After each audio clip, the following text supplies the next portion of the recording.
చాలా సంవత్సరాల నుంచి డిఎంకే కాంగ్రెస్ పార్టీ తమిళనాడులో పొత్తులో ఉంది.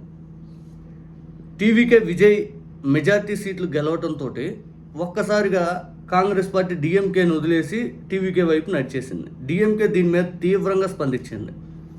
ఎంతలా అంటే లోక్సభలో ఏదైతే కాంగ్రెస్ పార్టీ ఏదైతే ఇండియా కూటమి తరపున సీట్లలో పొత్తులో ఉన్నటువంటి వ్యక్తులుగా ఉండే సీట్లు కేటాయిస్తే మాకు అవసరం లేదని చెప్పి కనుమోలి గారి చేత లేఖ ఇప్పించి పక్కన మాకు ఎక్కడైనా సీట్లు ఇవ్వండి అని చెప్పి ఇక్కడ వద్దని చెప్పి లేఖ ఇప్పించుకునేంత రాహుల్ గాంధీ గారి పైన స్టాలిన్ గారు తీవ్రంగా స్పందించారు. నిన్న టీవీకే విజయ్ ప్రమాణ స్వీకార కార్యక్రమానికి కూడా రాహుల్ గాంధీ గారు వచ్చారు. ఇక్కడ ఢిల్లీ నుంచి రాహుల్ గాంధీ గారు చెన్నై వస్తే అన్ని రోజులు పొత్తులో ఉండి ఒకటి అని చెప్పి బలంగా కుదిరినటువంటి వ్యక్తుల మధ్య పొత్తు ఒకసారి విడిపోవడంతో అయినా కూడా రాహుల్ గాంధీ గారు ఢిల్లీ నుంచి వచ్చి స్టాలిన్ గారిని కనీసం కలవల. అంటే ఆ ఎడముఖం పెడముఖం అనేది రాహుల్ గాంధీ గారు పాటించారు. ఇక ఊహించిన విధంగా టీవీకే పార్టీకి కాంగ్రెస్ అనేది మద్దతు ఉంది. సిపిఎం వాళ్ళు, ఆ తర్వాత వీసీకే పార్టీ వాళ్ళు, ఇట్లాంటి వాళ్ళు మద్దతు ఉంది.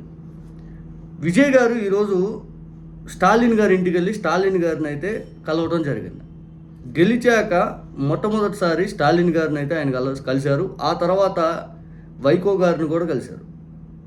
సీనియర్గా ఏదైతే స్టాలిన్ గారి పైన ఏదైతే ప్రేమతోటి, ఆ తర్వాత గౌరవార్థం, ఆ తర్వాత సలహాలు సూచనలు ఏదైతే తీసుకోవడానికి వెళ్ళి ఉండొచ్చు.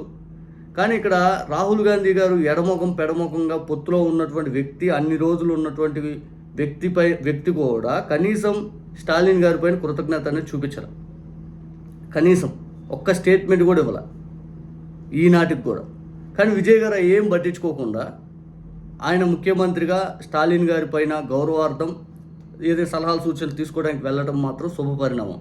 ప్రతిపక్ష పార్టీ అయినట్టు దానిపైన కక్ష సాధింపు అనే దానికంటే కూడా మన దగ్గర కక్ష సాధింపు, రెడ్ బుక్, వెచ్చలవిడితనం, ఎట్లా అంటే కొట్టండి, తిట్టండి, కేసులు పెట్టండి, ఏదేం చేయండి అనే దానికంటే కూడా తమిళనాడు పాలిటిక్స్ చూసి మన వాళ్ళు చాలా నేర్చుకోవాలి.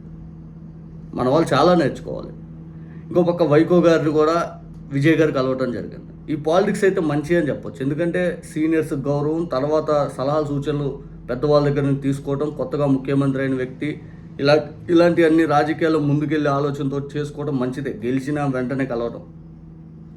కానీ మన దగ్గర ఒక పక్క రెచ్చగొట్టే వ్యాఖ్యలు, ఇంకో పక్క దాడులు, ఇంకో పక్క కేసులు, ఇంకో పక్క మాట్లాడితే నవ్వినందుకు కేసులు పెడతాం, లేకపోతే ఏదైనా మాట్లాడి ఏదైనా ఇబ్బంది పెట్టారు, లేకపోతే ఏదైనా విమర్శించారు అనే వాళ్ళపైన దాడులు చేసేసి ఇళ్లపైన ఆడవాళ్ళు ఉన్నారని కూడా చూడకుండా కొట్టేస్తాం. దాడులు చేసిన వాళ్ళకేమో స్టేషన్ బెయిల్ ఇస్తాం, దాడి చేపించుకున్న దాడి జరిగినటువంటి వాళ్ళపైనేమో తీసుకుపోయి జైల్లో పెట్టేసే కార్యక్రమాలు జరుగుతూ ఉంటాయి. అంటే కక్ష సాధింపు రాజకీయాలు అనేది తమిళనాడులో ఒకప్పుడుతో లేవు. ఇప్పుడున్న జనరేషన్ అనేది మార్చేసింది. కానీ మన దగ్గర ఒకప్పుడు కక్ష సాధింపు కంటే కూడా ఇప్పుడు ఉన్నటువంటి జనరేషన్, నారా లోకేష్ గారు, పవన్ కళ్యాణ్ గారు, వీళ్ళు ప్రేరేపిస్తూ ముందుకు తీసుకెళ్తా ఉన్నారు. రానున్న రోజులకి వీళ్ళు ఎంత దారుణంగా అధికారం కోసం దిగజారారా అనటానికి ఇది ఒక ఉదాహరణ మనకు చెప్పొచ్చు. మనకు ఖచ్చితంగా ఇది ఒక ఉదాహరణ చెప్పొచ్చు.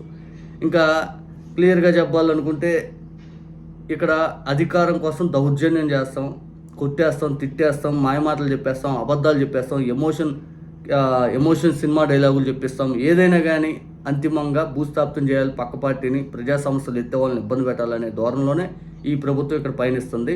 తమిళనాడులో విజయం చూసి నేర్చుకోండి.